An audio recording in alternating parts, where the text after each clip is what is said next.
Hi, this is Lauren with Verivest, and today we are meeting with Jerry and Todd from Zinc. Welcome both. We're really excited to speak with you. Excited to be here today. Thanks for having us. Yeah, Yes, good morning. absolutely. So I'd love to get started and just hear your origin stories and tell us a little bit about how you got where you are today. Fantastic. So I'm the principal with Zinc Financial.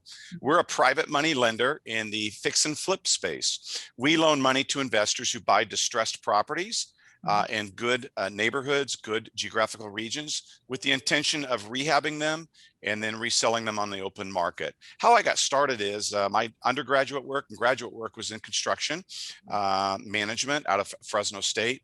I'm a big real estate construction finance guy, and that's where I started. I actually owned and operated a previous business to this in facilities maintenance. We had about 500 employees in 3 states. But back in '05, I decided I wanted to follow my passion.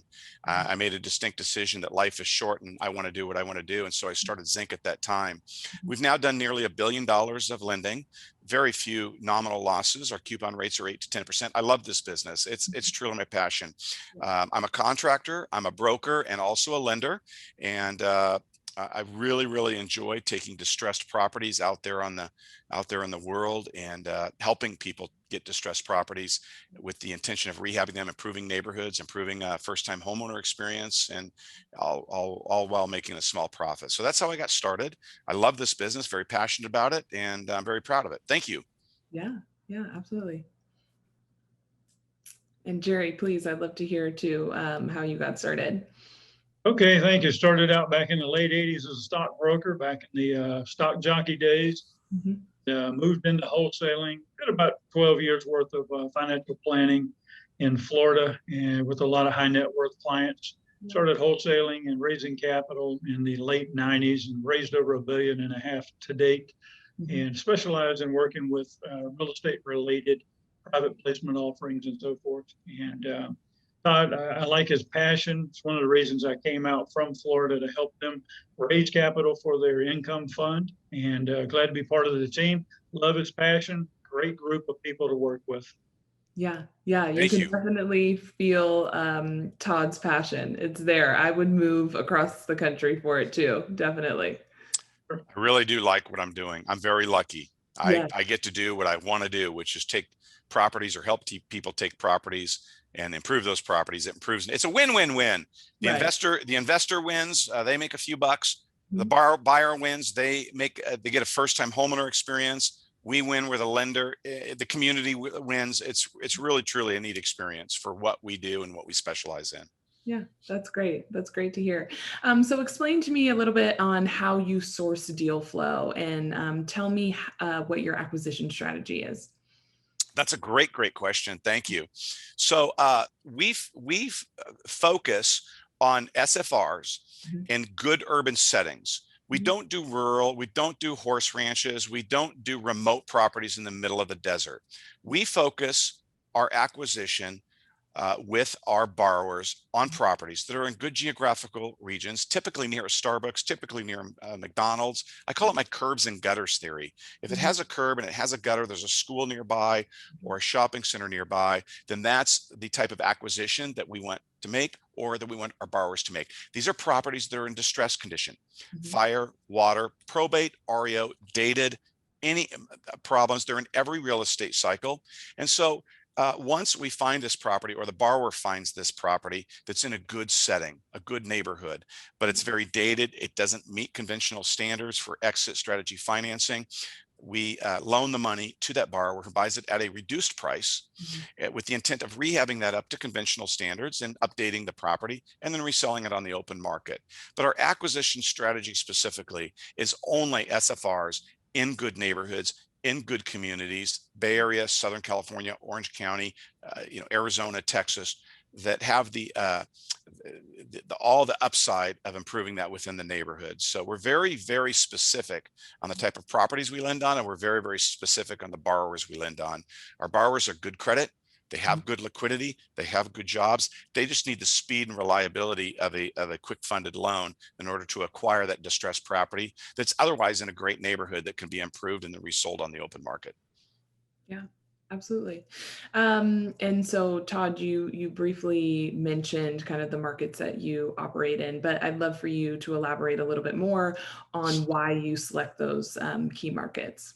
Absolutely. Mhm. So we're in 11 states, Okay. but within those 11 states, we're in specific communities. These are communities that are 50,000 people and above. Mhm. They have good jobs and they have a good residential called absorption rate. Our term of absorption rate is, it means homes that are listed in those geographical regions are typically resold relatively quickly. It's a high desirable area, good community, again, good conveniences there. There's a Target, there's a Starbucks. Mhm.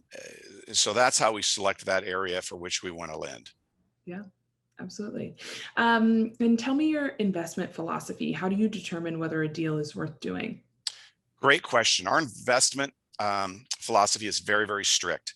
Mhm. It's very strict. 85% of our submissions are declined. We only accept about 15% of what comes through our front door. And there's a reason for that. Candidly, I have my own money invested in this. And so if I have my own money in this, along with our investors in the Zinc Income Fund, I want to make sure that that product that's coming down the conveyor belt is one type of product, and that is an excellent product. Our investment strategy is this: first of all, the property must meet a variety of factors. It must be in a good urban setting. It must have upside when it's rehabbed. The absorption rate for that community must be solid, and a variety of other features as far as the actual asset is concerned.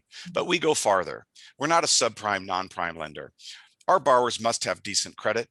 They must have cash. They must have a meaningful cash alignment towards that acquisition, usually 10 to 20%.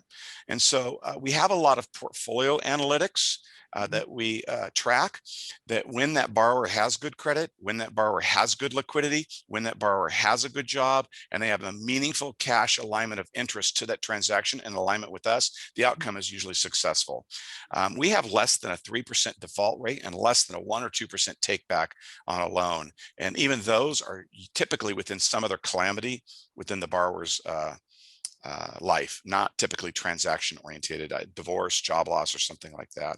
So we have two primary things that we look at: the borrower, good credit, good liquidity, good job, good exposure to the industry of real estate, of fixing, rehabbing, and then reselling. And then we actually look at the collateral as well. Good communities, good absorption rate within those communities, a good type of asset, a 3-bedroom, 2-bath, a 4-bedroom, 2-bath. It's not in the desert. It's not rural. It's not a horse ranch. It's not on acreage. It's a very simple type of collateral that's below the median cost of housing in a community that's going to be absorbed relatively quickly. I hope that helps answer your question. Yeah, absolutely. That kind of, gave me all the information that I needed and really explains how you guys approach your investments. Strategy. So Thank you. yeah, yeah, absolutely. And so please tell me, once you've made the investment, how do you generate value? What's your risk mitigation strategy that you put forward? That's another great question. And here's how we mitigate that risk. Mhm. Once that transaction funds, we've done our due diligence on the borrower, and we've done our due diligence on the actual collateral. Mhm. Well, now we've funded that loan. How do we mitigate that risk? This is a short-term bridge loan, typically less than a year. Market conditions fluctuate, asset value can fluctuate, but the biggest factor we need to mitigate is making sure that that borrower is attentive to that property, that he is actually attentive to rehabbing it and investing time in it on a daily basis to create that upside value in order to exit that on the conventional market. So what we do is we have a variety of riders in our deed of trust that we explain to the borrower. They must be actively on the rehab. They must complete the rehab within about 90 days. We actually do job site inspections. We send out people to take color pictures. We get feedback from the borrower in the way of color pictures, site visits, progress reports. Are they at 50%, 60%, 30%? So bottom line is we monitor the actual project kind of as a backstop to the borrower to make sure that that project is getting done, that work is going into the project, that they're actually improving the project.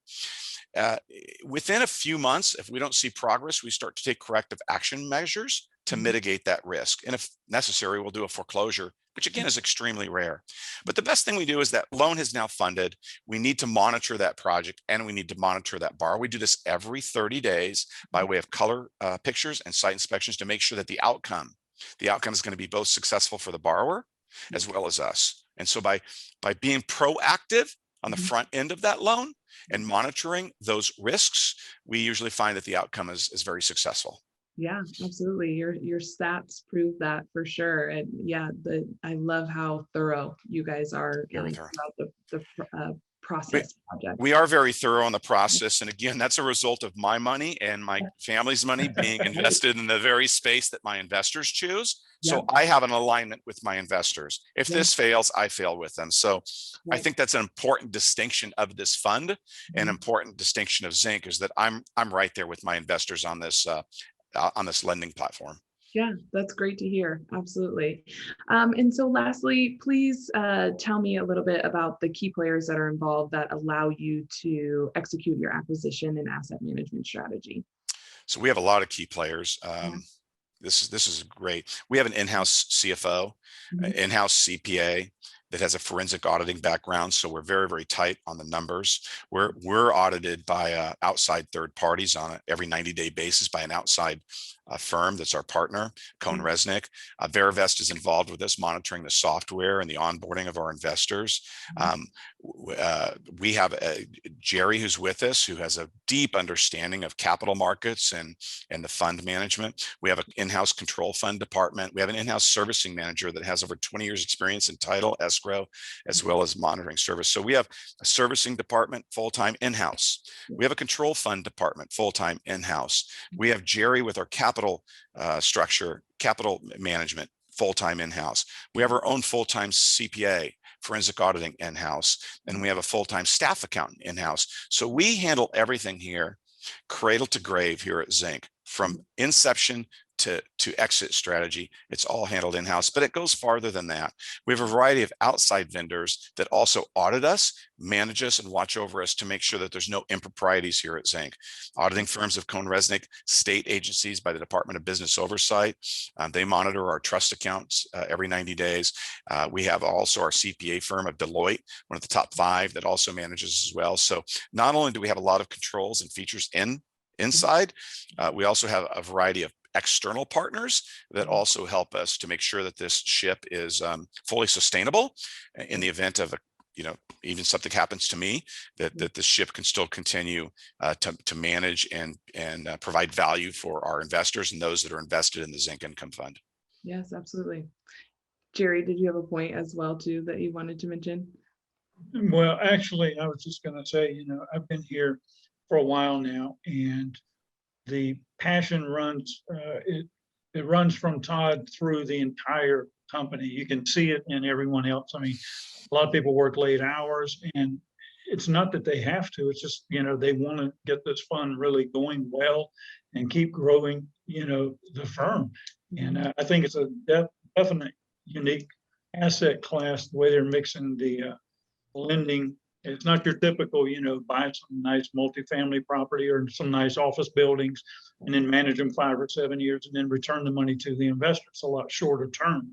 So I think it's a great fit for a lot of financial advisors. Absolutely. I agree with that. The risk is mitigated substantially. If I could add to that, our risk on this fund is mitigated substantially because these are short-term bridge loans. And we only loan below the median cost of housing in the geographical region for which we operate. So for instance, we might do a loan in San Francisco or Phoenix, but that loan is only below the median cost of housing. And that loan is only for a period of 9 months to a year. So one of the platform principles of this is that we're in and out of these loans so quickly that we mitigate the risk of market upswings or downswings that can be so damaging to an investor if they're in an asset for long term. So if you're in an office complex for 7 years or 5 years or whatever the situation may be, you're going to have to absorb some swings in market conditions or emotional things that happen both at the federal level and the state level that can affect the value of that asset. So for me personally, because I have my own capital in this, I want to be into an asset that is turning relatively quickly so that no matter where I'm at on the life cycle of the real estate or wherever the emotions are for the country, we're in and out of that asset so quickly that we mitigate the risk of a downfall or even an upswing, candidly. Right, right. And I'm assuming too, especially after last year, you're really grateful of how you put together your thought process with that. So, That's, if I could just touch upon that, that's yeah, great. When that pandemic hit, right. well, if I could, and you might want to edit this, I was speaking at a conference in Los Angeles, actually at Beverly Hills, and I Mhm. was one of 5 CEOs, and they asked what would disrupt our sector. Yeah. This was in February of last year. Yeah. So the four other CEOs before me talked about interest rates, student loan debt, affordability index, and a variety of other metrics Yeah. that are dealing with affordability things.